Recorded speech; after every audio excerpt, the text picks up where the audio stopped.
রব্বুল আলামিন এই পৃথিবীতে যত বনি আদম এবং যত জিন সৃষ্টি করেছেন, যত মানুষ এবং যত জিন সৃষ্টি করেছেন, আমাদের যত মাখলুকাত আল্লাহ তাআলা সৃষ্টি করেছেন, সব মাখলুকাতই এই পৃথিবী থেকে একদিন না হয় আরেকদিন চলে যেতে হবে। কুল্লু নাফসিন যায়িকাতুল মাউত, প্রত্যেক প্রাণীকে, প্রত্যেক আত্মাকে মৃত্যুর স্বাদ গ্রহণ করতে হবে। মানুষ এবং জিন ছাড়া যত মাখলুকাত আল্লাহ তাআলা বানাইছেন, কোন মাখলুকাতকে দুনিয়ার এই হায়াত সম্পর্কে জবাবদিহি করতে হবে না।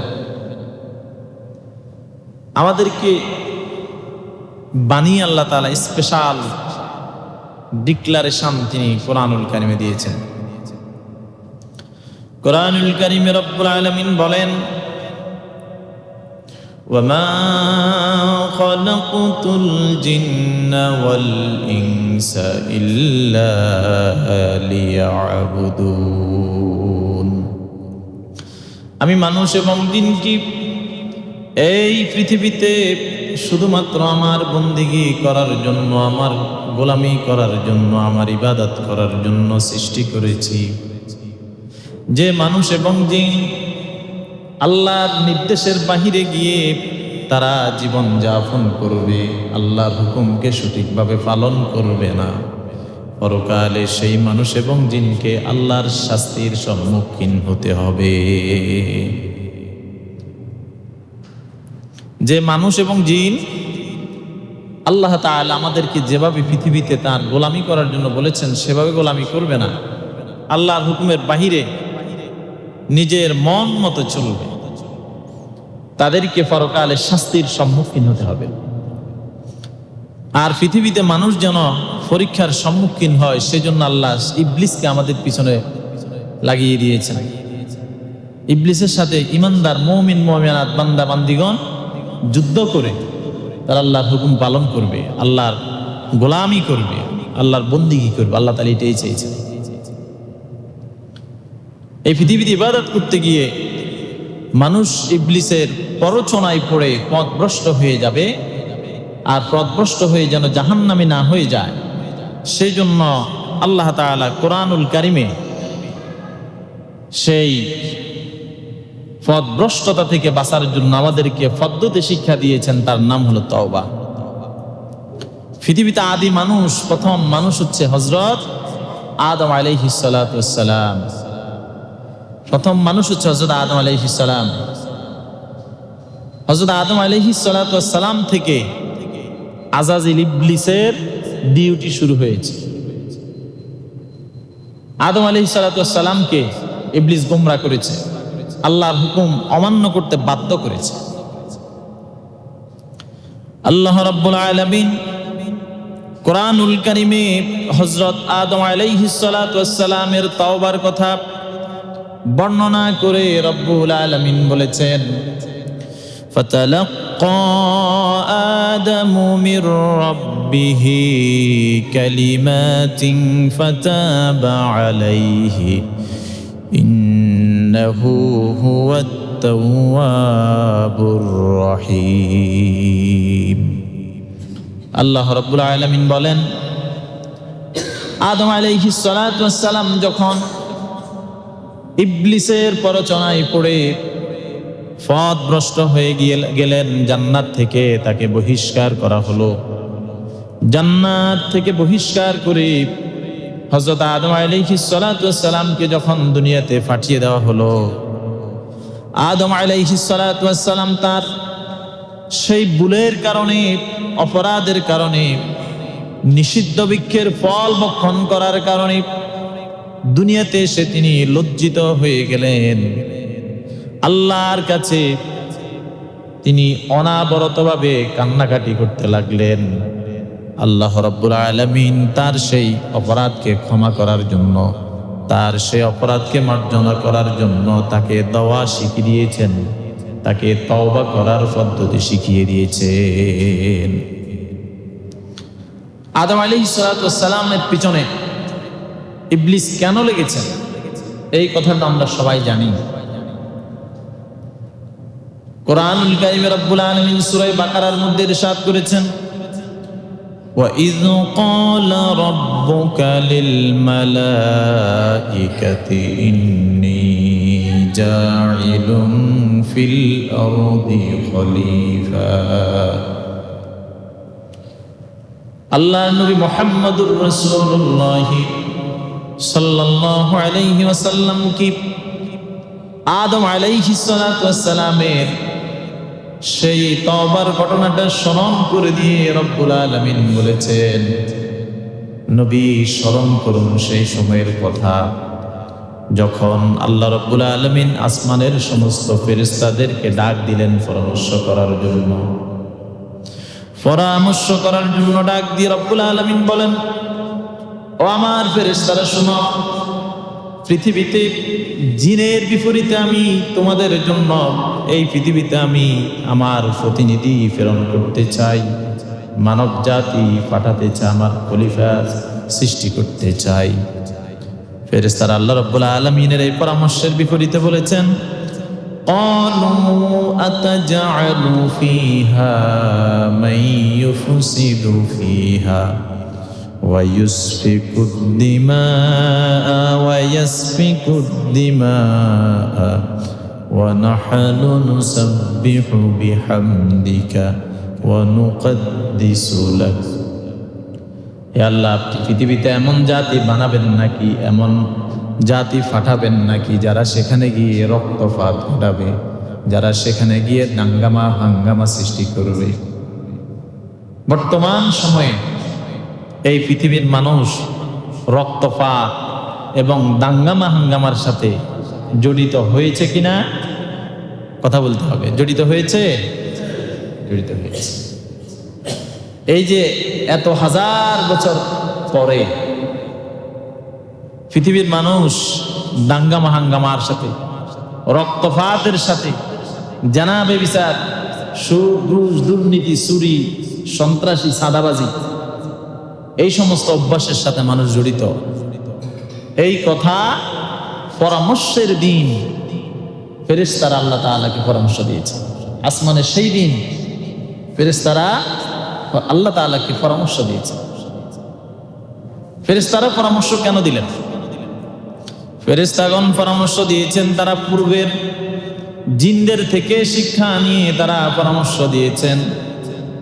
জিন জাতিকেও আল্লাহ রব্বুল আলামিন এই পৃথিবীতে ইবাদত করার জন্য পাঠালেন, কিন্তু পৃথিবীর মোহে পড়ে, লোভ লালসায় পড়ে এই পৃথিবীতে চিরস্থায়ী হতে গিয়ে জিনেরাও আল্লাহর নির্দেশিত পথ থেকে তারা গাফেল হয়ে গেল।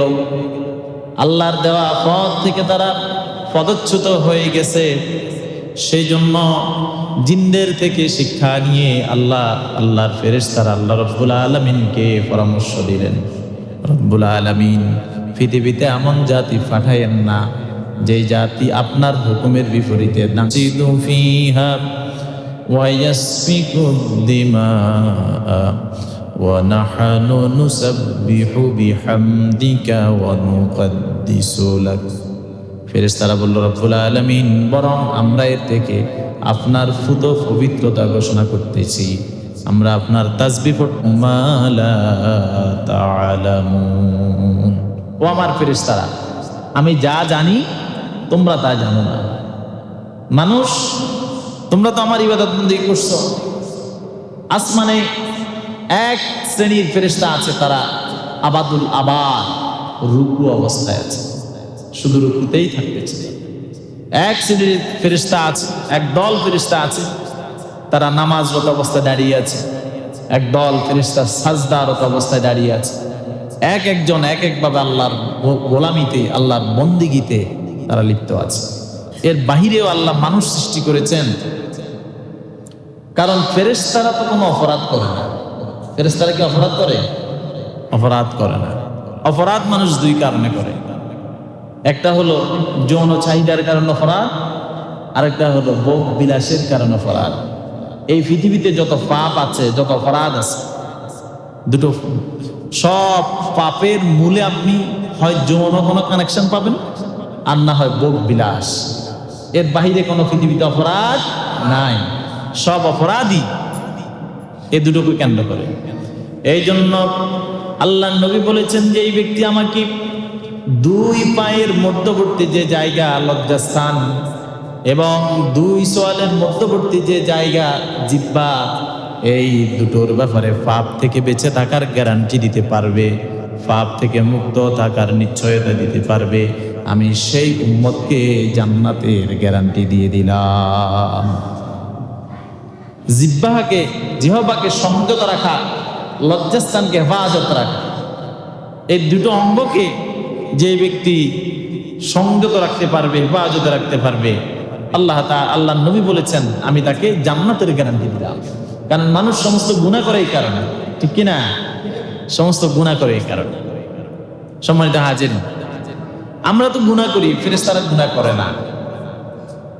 ফেরেশতারা দেখেছে শুধু আমরা গুনাহ করি, শুধু বনি আদম সাদাবাজি, দুর্নীতি, টেন্ডারবাজি, জুয়া, বেনামাজি, সুদ, ঘুষের সাথে, বেপরদার সাথে, জানাবে বিচারের সাথে জড়িত আছে।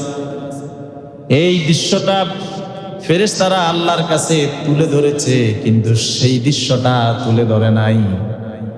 যেই দৃশ্য হলো বান্দা সারাদিন কাজ করার পরে যখন নামাজের সময় হয়, মুয়াজ্জিন মসজিদের মাইক থেকে হাইয়া আলাস সালাহ বলে ঘোষণা দেয় নামাজের জন্য।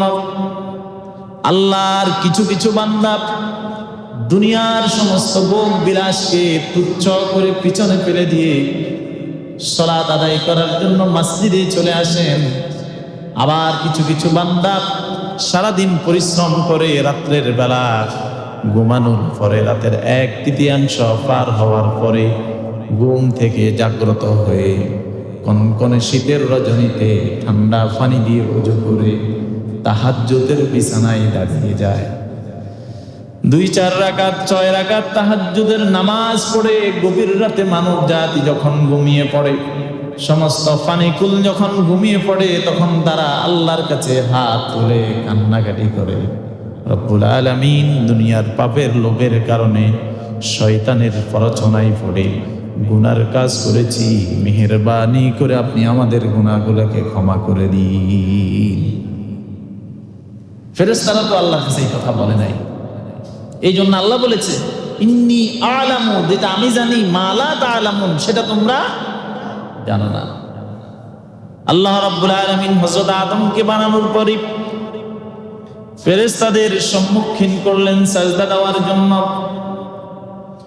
সমস্ত ফেরেশতারা আদম আলাইহিস সালাতু ওয়াস সালামকে সিজদা করেছে, আযাজিল করে নাই, যার কারণে তার অসংখ্য অগণিত ইবাদতকে ধ্বংস করে দিয়ে জাহান্নামের লানতের ঘণ্টা তার গলায় ঝুলিয়ে দিয়ে তাকে জান্নাত থেকে বহিষ্কার করে দিলেন। বলুন নাউজুবিল্লাহ।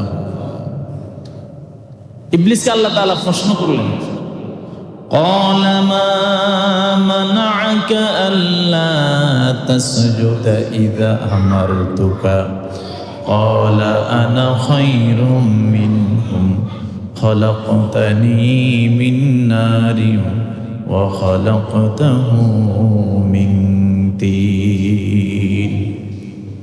ইবলিস, আমার হুকুম পালন করতে কে তোকে লঙ্ঘন করলো, কে তোকে নিষেধ করলো?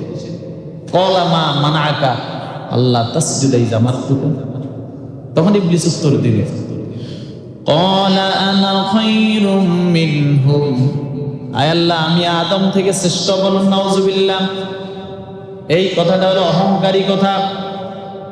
নিজেকে শ্রেষ্ঠত্বের ঘোষণা দেওয়াটা অহংকারী কথা। হযরত মূসা আলাইহিস সালাতু ওয়াস সালাম পৃথিবীর শ্রেষ্ঠ আলেম এই কথা বলেছেন, যার কারণে আল্লাহ রাব্বুল আলামিন তাকে শিক্ষা দেওয়ার জন্য নবী নয় এরকম একজন ব্যক্তির কাছে শিক্ষা নেওয়ার জন্য পাঠালেন। ইবলিস যে বলেছে আনা খায়রুম মিনহুম, আমি তার থেকে শ্রেষ্ঠ, খলাকতানি, আপনি আমাকে বানালেন মাটি থেকে, ওয়া খালাকতাহু মিন তিন, আপনি আমাকে বানালেন আগুন থেকে, আর আদমকে বানালেন মাটি থেকে। আগুনের ধর্ম হলো নিচ থেকে ছেড়ে দিলে উপরের দিকে ফটফট করে উঠে যায়, আর মাটির ধর্ম হলো উপর থেকে ছেড়ে দিলে নিচের দিকে নেমে যায়। যেই আদম উপর থেকে নিচের দিকে পড়ে যায়, সেই আদমকে আমি কেন সিজদা করব? আল্লাহ রাব্বুল আলামিন বললেন, قال فاهبط منها فما يكون لك أن تتكبر منها فإنك من المنذرين। আল্লাহ তাআলা বললেন, قال فاهبط منها, তুমি আমার এই জান্নাত থেকে নেমে যাও, এই জান্নাতে থাকবি। আন তাতাকাব্বারা ফিহা, এখান থেকে অহংকার করবি, এটা হতে পারে না। ফাহবিত মিনহা, এখান থেকে নেমে যা। ফাইন্নাকা মিনাস সাগিরিন, তুই নির্বুদ্ধের অন্তর্ভুক্ত হয়ে গেলি। এই জন্য অহংকারী ব্যক্তি আমাদের সমাজে আছে না নাই? অর্থ নিয়ে অহংকার করে, জ্ঞান নিয়ে অহংকার করে, সম্পদ নিয়ে অহংকার করে, সৌন্দর্য নিয়ে অহংকার করে, বাড়ির নাম কাম নিয়ে অহংকার করে, মসজিদ মাদ্রাসা নিয়ে অহংকার করে, ক্ষমতা নিয়ে অহংকার করে, আছে না নাই? যারা অহংকার করে তাদের পরিণতি ইবলিসের পরিণতির মতো হবে। অহংকার হলো আল্লাহর গায়ের চাদর। যেই ব্যক্তি অহংকার করে, আল্লাহ রাব্বুল আলামিন বলেন, আল কিবরিয়া রিদাই, অহংকার হলো আমার গায়ের চাদর। আমার চাদর নিয়ে যেই ব্যক্তি টানাটানি করে, আমি আল্লাহ রাব্বুল আলামিন তার উপর ক্ষেপে যাই। আল্লাহ তার উপর ক্ষেপে যান, তার অহংকারকে মাটিতে নামিয়ে আনেন, মর্যাদাকে ধূলিসাৎ করে দেন, শুধুমাত্র অহংকার করার কারণে। এই জন্য অহংকার মানুষের সমস্ত আমলকে নষ্ট করে ফেলে।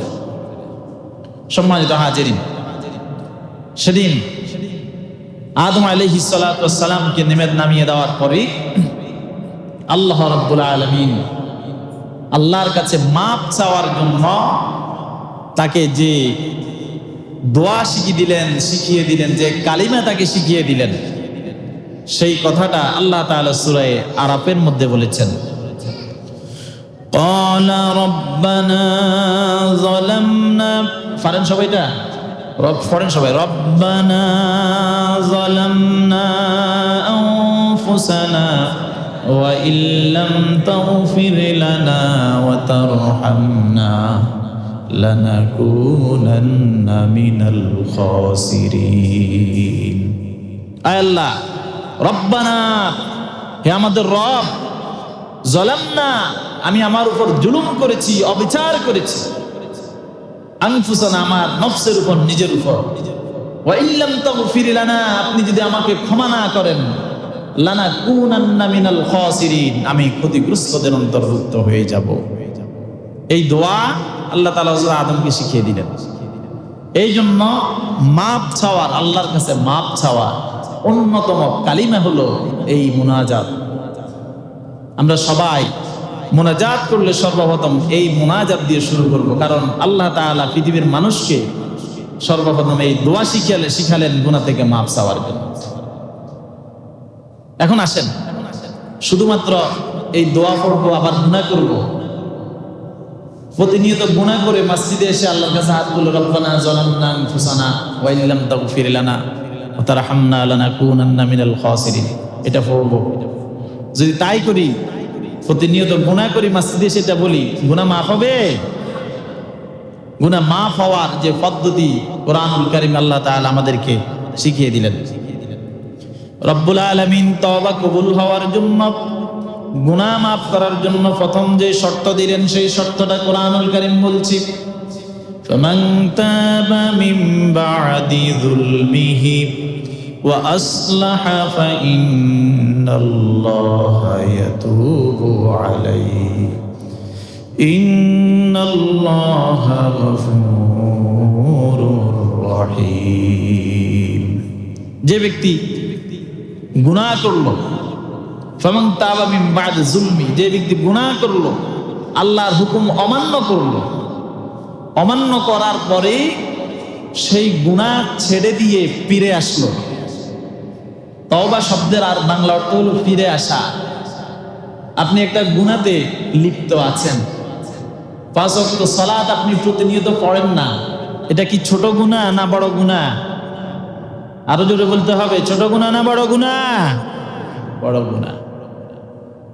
নামাজ যে আমরা পড়ি না এটাকে তো গুনাহ মনে করি না নাকি? শুক্রবারে শুধু 2 রাকাত পড়ার জন্য আসি, আর কেউ মারা গেলে জানাজাত যাই, বছরে দুইবার ঈদের নামাজ পড়ি, মনে করি যে নামাজের দায়িত্ব শেষ।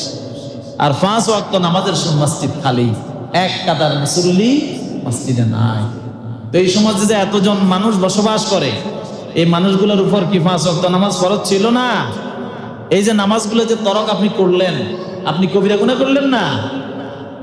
এই কবিরা গুনাহ থেকে আপনাকে তওবা করতে হলে জুমার দিন আসি রব্বানা যালামনা পড়লে মাফ হয়ে যাবে নাকি? প্রথম শর্ত হলো আপনাকে গুনাহ ছেড়ে দিতে হবে। আর গুনাহ ছেড়ে দেওয়ার প্রথম মাধ্যম আপনি মসজিদে এসে নামাজ দেখতে হবে। নামাজ না আদায় করে আপনি রব্বানা যালামনা বললে কি হবে? আপনি সুদের সাথে জড়িত আছেন, গ্রামে 1 লক্ষ টাকা সুদের উপর দিয়েছেন, মসজিদে এসে বলেন রব্বানা যালামনা, আল্লাহকে খাতু রব্বানা যালামনা। সুদের সাথে জড়িত থাকলে সুদকে ছেড়ে দিতে হবে, সুদের টাকা ফিরিয়ে দিতে হবে। আপনি প্রতিনিয়ত অফিসে গিয়ে ঘুষ খান আর মসজিদে এসে বলেন রব্বানা যালামনা, আপনার এই তওবা আল্লাহর কাছে কবুল হবে না। প্রতিনিয়ত মিথ্যা কথা বলেন, গীবত করেন, চুগলখড়ি করেন, আবার মসজিদে এসে বলেন রব্বানা যালামনা। এই যালামনা বলার কোনো মানে নাই, বরং সেই ব্যক্তি রব্বানা যালামনা বলবে যেই ব্যক্তি গুনার কাজ যেটা এতদিন ছিল সেই গুনার কাজটা ছেড়ে দিতে পারলো। ছেড়ে দিয়ে মসজিদে এসে, মসজিদে আসার দরকার নাই, যেই কোনো জায়গা থেকে আল্লাহর কাছে হাত তুলে বলবে রব্বানা যালামনা আনফুসানা ওয়া ইল্লাম তাগফির লানা ওয়া তারহামনা। আপনাদের মাইকের অবস্থা খুবই খারাপ, ভিতরে প্রচন্ড আওয়াজ, বাহিরে আওয়াজ নেই সম্ভবত। এই যে আমার গলা ভেঙে গেছে। এই জন্য গুনাহ ছেড়ে দিয়ে তারপরে আল্লাহর কাছে হাত তুলে রব্বানা যালামনা বলতে হবে। যদি বলেন তাহলে আপনার তওবা কবুল হবে। এই জন্য আল্লাহ বলছেন ফামান তাবা মিন বাদি যুলমিহি, গুনাহ করার পরে যে ফিরে আসবে, ও আসলাহা, সংশোধন হবে, মানে যত গুনাহ ছিল সবগুলো ছেড়ে দিয়ে সংশোধন হবেন, ফাইনাল্লাহা ইয়াতুবু আলাইহি, এরপর আপনি তওবা করেন, আল্লাহর কাছে হাত তুলেন, মাপ চান, আল্লাহ আপনার সেই তওবা কবুল করবেন। এটা হলো তওবা কবুলের প্রথম শর্ত। কথা বলি না, এখানে কথা বলি। তওবা কবুলের দ্বিতীয় 2 নম্বর শর্ত হলো পাপ কাজ করার সাথে সাথে, পাপ কাজ করার সাথে সাথে মাপ চাইতে হবে। আমি আপনি যদি আজকে একটা পাপ কাজ করলাম এবং আরো 5 বছর পরে হজ করতাম গেলে, আরো বুড়া হলে আল্লাহর কাছে মাপ চাইবো, সেই জন্য গুনার কাজটা ঝুলিয়ে রাখলাম, 5 বছর পর্যন্ত আমি হায়াত পাবো, এরকম কোন নিশ্চয়তা আছে? নিশ্চয়তা নেই। যেই কোনো সময় তো আমরা চলে যেতে পারি নাকি? এই জন্য রব্বুল আলামিন বলেন ওয়াল্লাযীনা ইযা ফাআলু ফাহিশাতান আও যালামু আনফুসাহুম যাকারুল্লাহ ফাস্তাগফিরু লিযুনুবিহিম ওয়া মান ইয়াগফিরুয-যুনুবা ইল্লাল্লাহ। আল্লাহ রাব্বুল আলামিন বলেন যেই সমস্ত বান্দারা ওয়াল্লাযীনা ইযা ফাআলু ফাহিশাতান, গুনার কাজ করলো, আও যালামু আনফুসাহুম, অথবা নিজের প্রতি জুলুম করলো। গুনার কাজ করার মানে হলো নিজের প্রতি জুলুম করা। নিজের প্রতি জুলুম করার জন্য বলা হয়েছে, কারণ গুনার কাজ করলে তো এই গুনার শাস্তি হিসেবে জাহান্নামের সাজা এই দেহের উপর ভোগ করতে হবে। এই জন্য রব্বুল আলামিন এই কথাটাকে বলেছেন নিজের উপর জুলুম করা। ওয়াল্লাযীনা ইযা ফাআলু ফাহিশাতান, যে ব্যক্তি অশ্লীল কাজ করলো, অন্যায় কাজ করলো, আল্লাহর হুকুম পালন করলো না, আও যালামু আনফুসাহুম যাকারুল্লাহ, অথবা নিজের প্রতি জুলুম করলো, জুলুম করার পর সঙ্গে সঙ্গে সে যেন যাকারুল্লাহ, আল্লাহকে স্মরণ করে, মানে মাপ চায়। গুনাহ করার সঙ্গে সঙ্গে সে যেন ক্ষমা চায়, গুনাহ থেকে ফিরে আসে, তওবা করে। যদি কেউ এমন করতে পারে তাহলে আল্লাহ রাব্বুল আলামিন বলেছেন আমি তার তওবা কবুল করব, এবং তার এই গুনার কারণে, এই অপরাধের কারণে, পাপের কারণে যে গুনাহগুলো আমল নামায় লেখা হয়েছে সব গুনাহগুলো আমি আল্লাহ রাব্বুল আলামিন তাকে মাফ করে দেব। এই জন্য গুনাহ করার সাথে সাথে আমাদেরকে ফিরে আসতে হবে, তওবা করতে হবে। যদি করতে পারি তাহলে আল্লাহ তাআলা মাফ করবেন, যদি করতে না পারি তাহলে মাফ পাওয়ার সম্ভাবনা নাই। মানুষের তওবা আল্লাহ তাআলা কতক্ষণ কবুল করেন? যারা সারা জীবন তওবা গুনার কাজ করেছেন, তওবা করার যাদের সুযোগ হয় নাই, তারা কি করবে? হায়াত দিয়েছেন আল্লাহ তাআলা, তাদেরকে হায়াতে বাঁচিয়ে রেখেছেন, সারা জীবনের গুনার জন্য মাপ চাইতে পারেন নাই, তাদের জন্য ইসলাম তাদেরকে নৈরাশ করেন নাই। বরং হাদিস শরীফে বলেছেন, রাসূল করিম সাল্লাল্লাহু আলাইহি সাল্লাম বলেছেন, হযরত ইবনে ওমর রাদিয়াল্লাহু তাআলা আনহু এই হাদিস কানা বর্ণনা করেছেন, আন ইবনে ওমর আনিন নবী সাল্লাল্লাহু আলাইহি ওয়াসাল্লাম قال, হযরত ইবনে ওমর রাদিয়াল্লাহু তাআলা আনহু নবী করিম সাল্লাল্লাহু আলাইহি ওয়াসাল্লাম থেকে বর্ণনা করেন, ইন্নাল্লাহা ইয়াকবালু তাওবাতাল আবদি মা লাম ইউগারগির। যেই সমস্ত বান্দারা সারা জীবন গুনার কাজ করলো কিন্তু আল্লাহর কাছে ক্ষমা চাওয়ার সুযোগ পেল না, ক্ষমা চাওয়ার মতো সেই টেন্ডেন্সি তার তৈরি হলো না, এই ব্যক্তি যদি মৃত্যু শয্যায় পতিত হয়, তার গলার মধ্যে গড়গড়া শব্দ আসার আগ পর্যন্ত তার জন্য তওবা করার সুযোগ থাকে। গড়গড়া শব্দ আসার আগেও যদি তিনি গুনাহগুলো ছেড়ে আল্লাহর কাছে কান্নাকাটি করে আল্লাহর কাছে কান্নাকাটি করতে পারেন, তাহলে আল্লাহ রাব্বুল আলামিন ওয়াদা করেছেন তাকে মাফ করে দিবেন। বলুন সুবহানাল্লাহ। যারা সারা জীবন গুনার কাজ করছে, মাপ চায় নাই, একবারে শেষ বয়সে উন্নতি হয়েছে, তারাও যদি আল্লাহর কাছে তওবার পদ্ধতি অনুযায়ী, সিস্টেম অনুযায়ী মাপ চায়, আল্লাহ তাদেরকে মাফ করে দিবেন। সম্মানিত হাজির, এই জন্য নৈরাশ হওয়ার কোনো সুযোগ নেই। তওবা কোন সময় আল্লাহ বেশি কবুল করেন, বিশেষ সময় সম্পর্কে হাদিস শরীফে আল্লাহর নবী বলেছেন, আন আবি হুরায়রা রাদিয়াল্লাহু তাআলা আনহু, হযরত আবি হুরায়রা রাদিয়াল্লাহু তাআলা আনহু হাদিস কানা বলেছেন, আন্না রাসূলুল্লাহি সাল্লাল্লাহু আলাইহি সাল্লাম قال, রাসূল করিম সাল্লাল্লাহু আলাইহি সাল্লাম বলেছেন, ইয়ানজিলু রাব্বুনা তাবারাকা ওয়া তাআলা কুল্লা লাইলাতিন ইলাস সামাঈদ দুনিয়া। আল্লাহ রাব্বুল আলামিন প্রত্যেক দিন রাতের 1/3 অতিবাহিত হওয়ার পরে দুনিয়ার আসমানে আসেন। দুনিয়ার আসমানে এসে হিনা ইয়াবকা সুলুসাল লাইল আখির ইয়াকুলু, তিনি ঘোষণা করতে থাকেন, মাইয়াদউনি, কে আমাকে ডাকবে, ফাস্তাজিবা লাহু, আমি তার ডাকে সাড়া দিব, মাইয়াস্তাগফিরুনি, কে আমার কাছে সাহায্য প্রার্থনা করবে, মাইয়াসআলুনি, কে আমার কাছে চাইবে, ফাউতিয়া লাহু, আমি তাকে দান করব, মাইয়াস্তাগফিরুনি, কার গুনাহ থেকে মাপ চাওয়া দরকার আমার কাছে তওবা করবে, ফাআগফির লাহু, আমি তার গুনাহগুলা ক্ষমা করে দিব। বলুন সুবহানাল্লাহ।